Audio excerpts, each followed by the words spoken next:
On se retrouve donc pour la troisième et dernière partie de cette émission avec, comme promis, ce coup de projecteur sur Dinan et le pays de la Rance avec trois nouveaux invités qui sont présents parmi nous. Tout d'abord Serge Ménec, bonjour, bienvenue. Vous êtes venu, si j'allais dire en voisin, puisque vous êtes dirigeant d'une entreprise qui s'appelle Sameto Technifil, qui est juste là-bas, juste en face. Prenez le petit micro, vous verrez, ce sera beaucoup plus pratique. Un mot sur cette entreprise qui a une longue histoire et une histoire ici à Dinan qui date, alors je parle sous votre contrôle, du début des années 60, c'est ça? Ah oui, alors en fait, l'entreprise est une vieille dame, effectivement, qui est présente à Dinan depuis 1962. Voilà. Donc c'est une entreprise qui s'est implantée à Dinan en 1962 suite à une décentralisation, on va dire. C'est un petit peu les prémices de ce qu'on a entendu tout à l'heure comme étant la décentralisation des entreprises des télécoms dans le Trégor. Et tout simplement parce qu'un chef d'entreprise parisien, à un moment donné, a souhaité joindre l'utile à l'agréable. On va parler d'attractivité du pays de Dinan, je crois, un peu plus tard. Et justement, ça, implanter son entreprise à Dinan pour venir fabriquer finalement ici, quasiment dans le centre-ville de Dinan, des produits mécano-soudés destinés à la manutention, au stockage et au transport. Voilà, donc on est dans une industrie assez lourde qui consiste essentiellement à fabriquer des produits en acier. Bon, vous nous avez parlé de cet art de vivre, on va en parler bien évidemment avec Dominique Le Thérisien. Vous êtes directeur de l'Office du tourisme pour Dinan et la vallée de la Rance. Et puis j'ai également le plaisir d'accueillir Didier Guiton. Vous êtes président d'un club d'entreprise. On a commencé à en parler tout à l'heure, qui est le club des entrepreneurs du pays de Rance. Alors, un club qui compte un nombre conséquent d'adhérents. 150 adhérents. C'est très bien, 150 adhérents. C'est un club qui compte effectivement dans le paysage économique. 80% des sièges des sièges des entreprises sont basés ici à Dinan, c'est bien ça? Alors oui, 70 à 80% des sièges des entreprises sont basés à Dinan, mais on va dire les 2 tiers des entreprises font leur business sur ce grand marché, ce grand bassin économique qui est Dinan-Saint-Malo. Alors, pour ceux qui ne le savent pas, je voudrais que vous nous expliquiez tout simplement à quoi ça sert un club d'entreprise ou un club d'entrepreneurs. C'est quoi? C'est de la mise en réseau d'information? C'est un peu de lobbying parfois? Il y a tout ça? Il y a tout ça. Il y a la première chose, c'est de faire en sorte que les chefs d'entreprise se connaissent et rompent leur isolement quelque part. Donc, c'est très important qu'on connaisse son voisin, qu'on connaisse ce que fabrique son voisin et voilà, que les liens se nouent entre chefs d'entreprise parce qu'on a les mêmes préoccupations. Ça, c'est la première chose, donc la convivialité, la connaissance.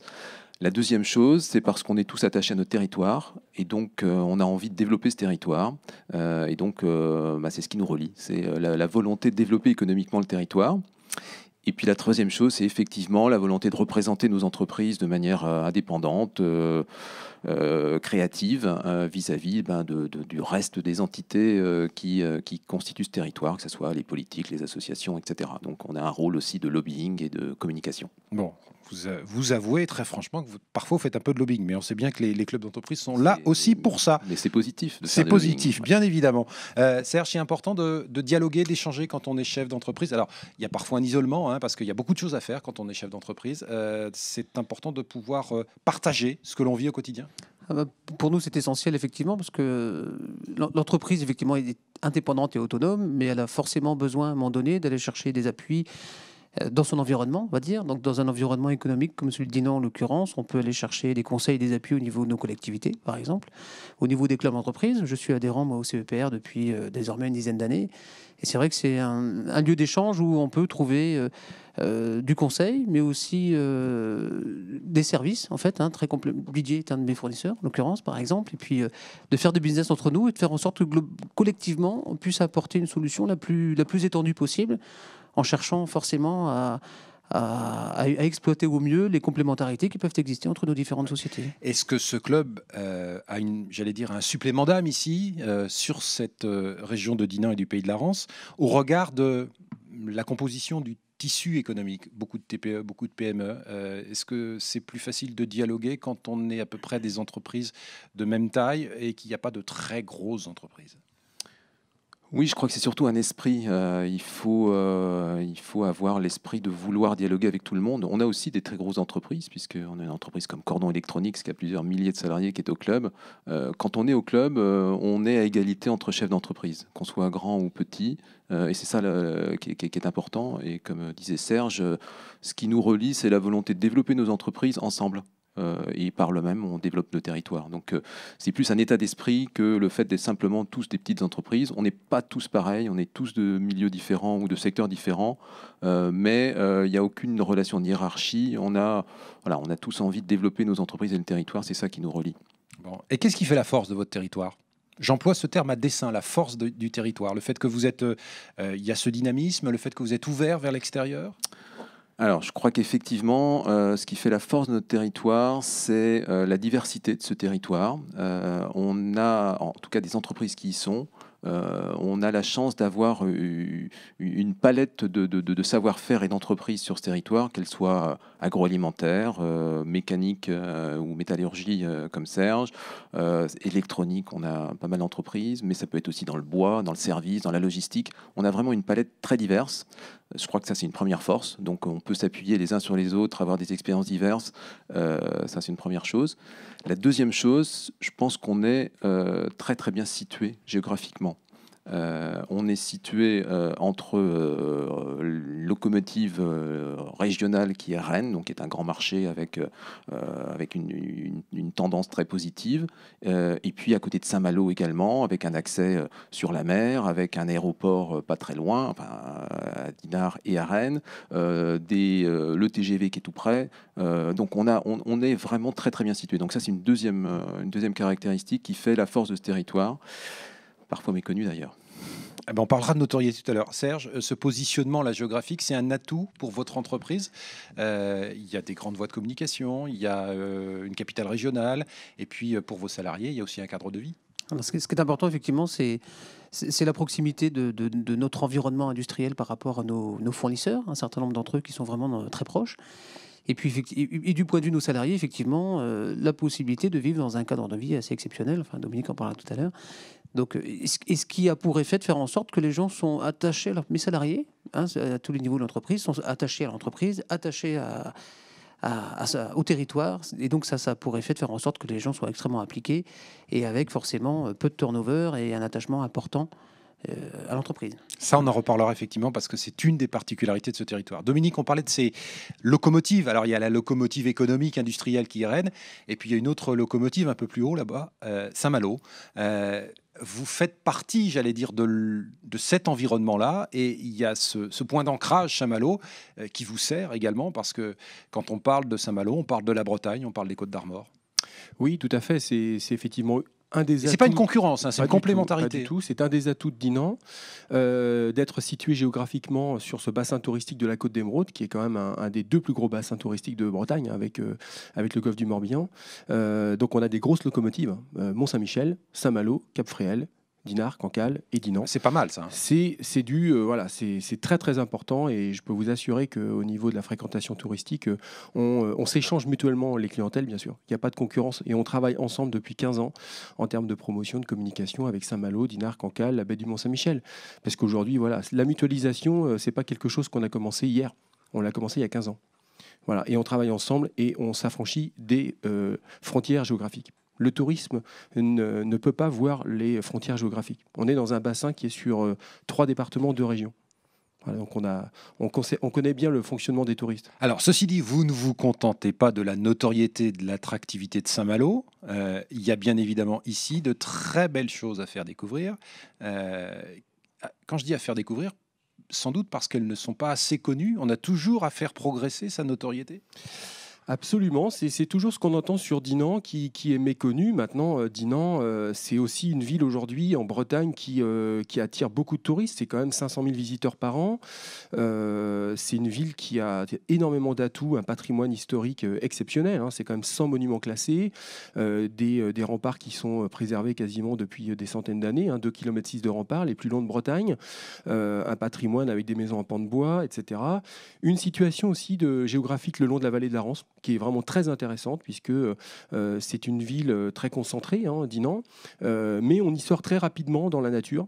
Donc quand vous êtes sur le port de Dinan, très rapidement vous êtes dans la nature, vous êtes en balade, en vélo, à pied, beaucoup de possibilités de randonnée. Donc on a aussi cet atout d'une ville qui permet d'offrir des conditions de visite, de découverte de patrimoine, mais aussi de capable de conserver ses clientèles et de leur dire, voilà, vous pouvez séjourner chez nous plusieurs jours, on a énormément de choses à vous faire découvrir en proximité, et puis bien sûr en leur disant, voilà, vous avez Saint-Malo, le Mont-Saint-Michel, Dinard, Cancale.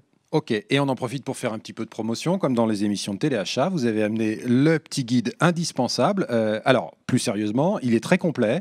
Je vais le montrer à l'écran. Il y a bien évidemment le site internet. Tout à fait, dinan-tourisme.com. Bon, c'est important de... Je me tourne également vers les entrepreneurs. Là. Je crois savoir qu'à une époque, Didier, vous avez travaillé sur la notoriété de la ville de Dinan et de ce bassin ici, ce bassin d'habitants, pour finalement mieux le faire connaître et le faire apprécier. Tout à fait. Je pense qu'il y a un déficit de connaissances sur ce territoire qui, lorsqu'on a la chance d'y aller, on est effectivement scotché par le territoire, on y est très attaché. Et il y a quelques années, avec le club d'entreprise, on a décidé de monter une campagne de communication financée en partie par les entreprises. On s'est dit, voilà, il y a un déficit de communication, on se met ensemble, on trouve de l'argent et on finance, on propose à la mairie de financer une communication. Donc on a fait une campagne de communication pendant 3 ans qui s'est appelée Dinan monte au créneau, et donc on a mis des affiches, des posters, etc. Une véritable campagne de communication. Voilà, ça a donné un dynamisme à la région, et voilà, on en est fiers. Et je crois que c'est un des seuls exemples où les entreprises ont été à l'initiative de la communication, et la mairie a dit bah oui, on vous suit sur cette opération. Alors c'est une démarche, Serge, assez surprenante de la part des entrepreneurs, surprenante dans le sens où elle est inattendue. On a parfois, alors je suis dans mon rôle de journaliste, hein, je suis là pour me faire l'avocat du diable, on a parfois l'image des entrepreneurs qui sont là et qui râlent un peu. Ça prouve aussi qu'ils peuvent être dans un autre état d'esprit, être beaucoup plus positifs et valoriser et vendre le territoire qui les accueille. On est dans des vraies opérations de promotion de territoire. On a le tourisme de Dominique, on a aussi un peu de tourisme industriel, c'est-à-dire qu'on a des clients qui prennent plaisir à venir travailler à Dinan, ne serait-ce que pour pouvoir évoluer et se déplacer dans un cadre aussi agréable que celui-ci, que le nôtre en fait. Moi j'avais un client ce midi qui, en déjeunant, avait le souci de réserver le week-end de la fête des remparts pour venir assurément passer le week-end en famille et puis joindre l'utile à l'agréable. Donc exploiter le plus possible, y compris à des fins personnelles, les atouts de Dinan et de joindre l'utile à l'agréable. Donc pour nous, c'est un vrai, y compris pour les relations professionnelles, c'est un vrai plus que d'évoluer dans un environnement comme le nôtre. Et il y a certaines entreprises sont venues sur la région parce que le chef d'entreprise avait découvert la région, avait séjourné dans la région, parfois avait acheté une maison dans la région, et puis il a décidé de venir dans la région. Peut-être que ton entreprise d'ailleurs est un bon exemple là-dessus, puisque tu disais qu'elle venait de la région parisienne, donc je pense qu'il y en a plus qu'on ne croit. Alors cet attachement que vous évoquez, c'est un effet positif pour ceux qui découvrent la région, pour ceux qui viennent y faire des affaires, et puis il y a cet attachement de la part des... Alors on a parlé de salariés ou de vos collaborateurs, je ne sais pas quel est le terme que vous employez le plus fréquemment, il y a une vraie fidélité, il y a très peu de turnover dans votre entreprise. Ça prouve qu'on y est bien dans votre entreprise et dans ce bassin d'emploi. Oui, effectivement, c'est très important pour nos sociétés que les gens s'y sentent bien. Déjà dans le bien-être, d'une part, des individus évoluant dans nos sociétés. C'est encore plus vrai pour des entreprises comme la mienne, en l'occurrence, qui évoluent dans des domaines d'activité un peu perturbés, forcément. L'industrie, en l'occurrence, en prise directe avec des gros groupes industriels qui sont parfois un petit peu à la peine en ce moment. Et puis, tout ça à la veille, on va dire, tout à l'heure dans le micro-trottoir, on entendait parler des EMR, donc à la veille d'une page, notre histoire qu'on s'apprête à écrire, à laquelle on espère vivement participer au travers de la fabrication de certains composants constituants. Donc on fait tout pour que ça profite le plus possible à notre territoire. Par contre, cette activité-là, pour peu qu'elle émerge, va nous amener des difficultés au niveau recrutement. Je travaille dans le domaine de la métallurgie, j'ai du mal à recruter. Donc pour nous, c'est précieux de recruter des collaborateurs ou des gens qui vont intégrer l'entreprise et qui vont bien s'y sentir, de telle sorte qu'ils soient fidèles à l'entreprise, qu'ils restent et puis qu'ils puissent évoluer dans ce cadre-là. Alors, tout à l'heure, je vous ai gratigné un petit peu, mais gentiment, en parlant du lobbying, mais il y a des vraies préoccupations, bien évidemment, au sein de votre réseau, notamment le fait d'assurer la formation, d'anticiper des besoins des entreprises dans les 5 ans, 10 ans qui viennent. Ça veut dire que ça passe par l'accueil de jeunes stagiaires dans les entreprises. Il y a toute une réflexion qui est faite dans ce secteur d'activité pour faire en sorte que y ait des gens compétents dans des entreprises qui les accueillent de façon agréable. Exactement. Donc, l'accueil des jeunes est vraiment clé. Et une des initiatives qu'on a menées, c'est de faire une opération qui s'est appelée Révèle Stage, où pendant une journée, on rassemble à la fois des jeunes et des entreprises pour leur mettre le pied à l'étrier par le biais des stages. Et donc, voilà, l'idée, c'est de se dire, essayons d'attirer les jeunes, non seulement du territoire, mais aussi d'extérieur du territoire, pour leur faire connaître toutes les possibilités qu'il y a dans ce territoire d'avoir une carrière professionnelle dans une diversité d'entreprises. Et le biais du stage, c'est quelque chose qui n'est pas forcément très engageant, ni pour l'entreprise, ni pour quelqu'un d'extérieur. Et c'est un moyen de faire connaître intelligemment, on pense... On met le pied à l'étrier. Voilà, on pied à l'étrier. Et c'est la première fois que dans un territoire, il y avait ce type d'opération. Généralement, c'est plus des job dating, des choses de ce style-là pour des CDI, pour des jobs véritables. Là, non, c'est sur le stage. Et quelque part, ça a eu un écho très favorable. Donc des stages innovants, une campagne de promotion payée en partie par des entrepreneurs. Vous voyez qu'on innove beaucoup ici à Dinan et qu'il faut valoriser tout ça, Dominique. Il y a une marque qui a été créée. Je voudrais qu'on en parle parce que ça aussi, ça fait partie de l'arsenal, entre guillemets, que vous pouvez utiliser pour valoriser, vendre ce territoire. Ça a démarré en 2010 et là, vous commencez à en récolter les effets bénéfiques. Oui, tout à fait. Donc, Dinan Communauté et l'Office de tourisme ont créé il y a maintenant 3 ans une marque, Dinan Vallée de la Rance, qui se voit de plus en plus, bien sûr, sur les supports de l'Office de tourisme. Il y a également pour la première année, cette année, une campagne d'affichage qui a été menée par Dinan Communauté sur un certain nombre de villes de l'Ouest, qui valorise donc cette marque avec un slogan de perles à 2 pas. Voilà, on parle de 2 perles. La première, c'est Dinan, la deuxième, c'est la Vallée de la Rance. On retrouve également cette marque sur un certain nombre de produits dérivés dans notre boutique à l'Office de tourisme. Donc c'est vrai qu'on veut capitaliser sur cette marque qui est vraiment très jolie, qui a été créée, encore une fois, il y a 3 ans.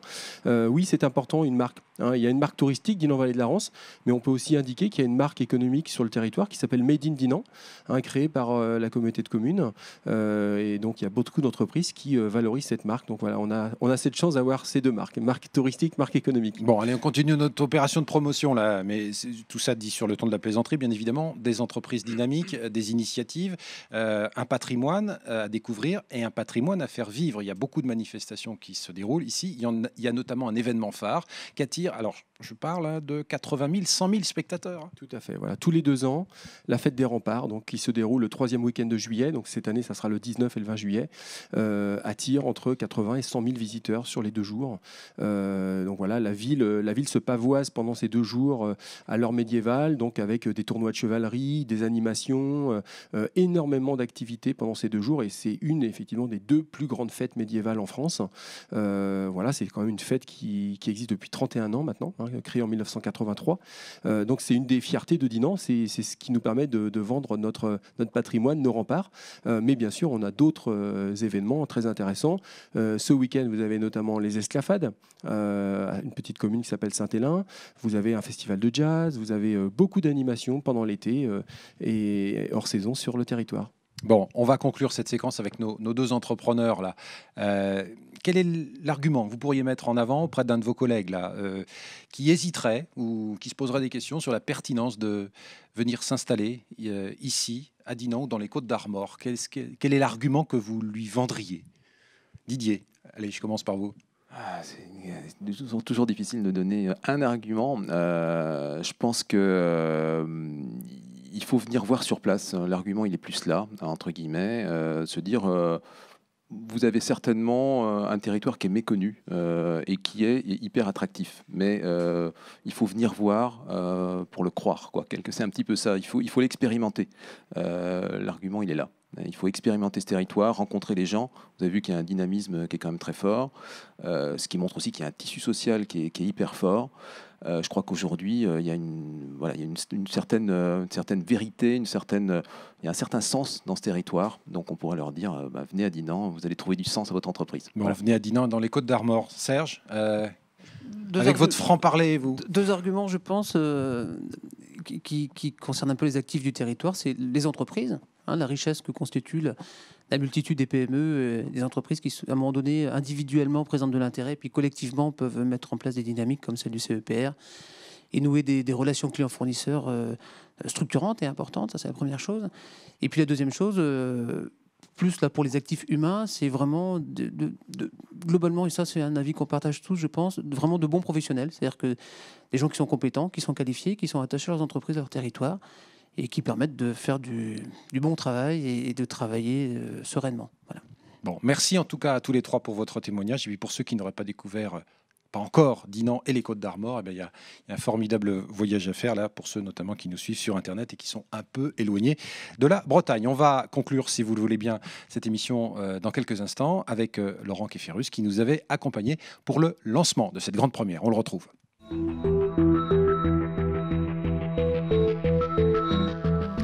Laurent, on avait démarré cette émission avec vous, on va la conclure également avec vous. Ce que je retiens notamment des échanges que l'on vient d'avoir avec nos différents intervenants, c'est qu'il y a un véritable dynamisme du tissu économique des Côtes d'Armor. Oui, et puis une grande diversité. On l'a vu à travers les témoignages, et puis dans la préparation de la soirée des Oscars. Une anecdote, c'est les deux présidents, Noël Le Graët et Serge Cordon, qui sont deux entrepreneurs bien connus du territoire départemental et bien au-delà, bien évidemment. Et ils ont eux-mêmes été très étonnés par la richesse des projets, par le nombre de dossiers, et très surpris par toutes ces initiatives, tous ces projets qui sont proposés, et donc montrant à la fois cette diversité d'activités dans plein de domaines et le dynamisme des entreprises. C'est important justement de montrer ce dynamisme et ces savoir-faire dans une période qui, on le sait, est une période compliquée pour l'économie. Oui, c'est un des volets naturels de l'action économique des acteurs au sens large du terme, puisque c'est vrai qu'on a tendance parfois à se concentrer sur son savoir-faire. Et là, il est important régulièrement, dans une société où tout est médiatisé, de faire connaître les réussites d'un département, d'un territoire. C'est un mal nécessaire parce qu'autrement, on sort un peu des radars et on a tendance à parler souvent toujours de la même façon des grandes métropoles ou d'un certain nombre de grandes réussites économiques. Il est important de montrer qu'au quotidien, près de chez soi, il y a aussi des entrepreneurs qui réussissent. Et des chantiers d'importance qui les attendent. Il y a un certain nombre d'échéances importantes pour l'économie locale, ici en Côtes d'Armor, qui se profilent à l'horizon. Oui, nous avons des grands rendez-vous et on sera un des rares territoires à pouvoir quasiment, dans une période qui se situe aux alentours de 2017-2018, à avoir deux grands chantiers, deux grands projets très structurants. Bien évidemment, c'est l'arrivée de Bretagne Grande Vitesse, qui va sans doute nous rapprocher des territoires situés plus à l'est de la Bretagne. Et puis, bien évidemment, le grand projet industriel autour de l'éolien offshore sur la baie de Saint-Brieuc, qui j'espère aura aussi des conséquences économiques à la fois sur le plan industriel et puis touristique. Donc là, on a deux grands rendez-vous en particulier avec d'autres, mais qui nous permettent peut-être d'espérer un effet levier sur notre territoire. Alors vous parliez de ces grands rendez-vous. On sait qu'il y a des atouts à faire valoir. Vous parliez du dynamisme, de la démographie, de la formation et de la volonté des entrepreneurs. J'allais dire 4 éléments importants qui vont faire en sorte que les Côtes d'Armor seront prêtes pour ces rendez-vous. Oui, tout à fait. Il y a un travail d'anticipation. Et ça, c'est un mot qu'il est important de rappeler, parce que l'anticipation, ce n'est pas une formule attrape-tout. Il est vraiment important que les entrepreneurs, les acteurs publics travaillent ensemble et anticipent les évolutions qu'on voit arriver. Les deux projets que je viens de citer y participent, mais il y a d'autres enjeux, notamment autour du numérique, autour en effet de la formation professionnelle, et puis bien évidemment de l'innovation dont on a beaucoup parlé tout au long de l'émission. Donc on a les éléments pour réussir. Il faut qu'on continue à travailler ensemble sur cette dynamique-là. Bon, et cette dynamique, elle est accompagnée par cette émission. C'était une grande première. On se donne rendez-vous, je crois, à l'automne prochain. Alors, on était à Dinan cette fois-ci. On a prévu d'aller dans un autre secteur, là encore dynamique des Côtes d'Armor. Tout à fait. On a prévu à l'automne, du côté du mois d'octobre, d'aller dans le secteur de l'Oudéac et sans doute de parler là sur une thématique qui sera l'international, qui est un élément aussi très structurant pour les entreprises aujourd'hui. Merci Laurent. Et puis on va également remercier les téléspectateurs d'Armor TV qui nous ont fait le plaisir de nous accompagner pour cette grande première. Et puis on leur donne donc rendez-vous au mois d'octobre pour parler cette fois-ci d'économie et d'international. Là encore, vous le verrez, il y aura beaucoup de choses très intéressantes à découvrir. Merci de votre fidélité et on compte sur vous au mois d'octobre.